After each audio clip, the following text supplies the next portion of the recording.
I'd like to entitle this short clip to be called Moshe Rabbeinu's Radiance, as well as the distinction between the first set of tablets and the second set of tablets. In Parsha's Tisa, it says in Shmot 34, it says the two tablets of testimony were in Moshe's hands when he came down from the mountain. And although Moshe did not realize it, the skin of his face shone after Hashem had spoken to him. Aaron and all Bnei Yisrael looked at Moshe and saw that the skin of his face shone and that they were afraid to approach him. Now after Moshe had finished writing the Sefer Torah, there was a small amount of ink left over in his pen. Hashem dabbed the ink onto Moshe's head, and it was from this ink that Moshe's radiance stemmed. That's the Midrash. To introduce his explanation, the Beis HaLevi quotes another Midrash. He revealed to Moshe the biblical text, the Mishnah, the oral law, the Talmud, and all the explanations of the Talmud. As it says, Hashem spoke all these words, saying, this includes even questions that one day would be brought up for discussion by students before the teachers in all future generations. Hashem then said to Moshe, go now and teach it to Bnei Israel. Moshe said to Hashem, why don't you write it down for them? Hashem says and answers, I would like it to have been that the oral law was committed to writing as well. But I know that the Bnei Israel will eventually be subjugated by the nations of the earth, and that their enemies will take away the written Torah from them and appropriate it for themselves. And therefore, for a certain amount of uniqueness to be in the hands of the great Jewish sages, it was vital and necessary for the oral law and the Kabbalah to be in the hands of our great sages.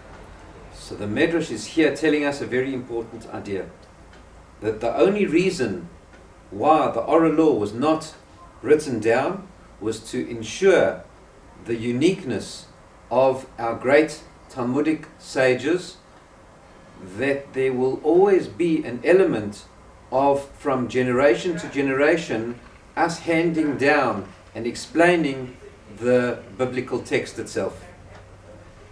As we've discussed before, it says that one of the proofs of the oral law, it says that you will slaughter the ox as I have commanded you. And we know that there was nowhere in the written law where this was referring to, and could only have been a reference to the oral law. In reference to the second set of tablets, however, the Torah repeats several times that which was written on the tablets was simply the Ten Commandments, and nowhere as a reference to the first set of tablets was this ever mentioned. So Levi explains this thesis to explain another Midrash. When Moshe Rabbeinu saw the Bnei Israel sinning with the golden calf, he looked at the tablets and saw the words begin to fly off them. At that point, the tablets became heavy in his hands and they fell down to the ground, shattering. That's the Yalkut Shimoni. Once the Bnei Israel had sinned, their entire destiny had changed. It was at this point that Bnei Israel would one day become subjugated to the nations of the world. And it was at this time that Hashem decided not to commit the oral Torah to writing. He removed that part of the miraculous engraving from the miraculous tablets. And at that point, the tablets became too heavy for Moshe Rabbeinu to carry, and they fell to the ground and they broke.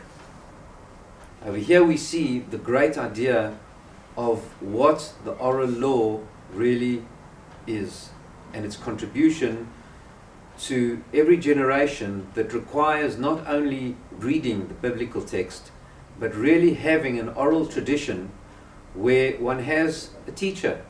One has a teacher who has worked on himself, who has the Kabbalah. The Kabbalah really means has a reception, has a receiving of great wisdom, not in terms only of the information that was given to the very first man that was created, Adam Arishon, the very first man, but those secrets of the world were passed down from generation to generation, even until today, the secrets of what the world really is about.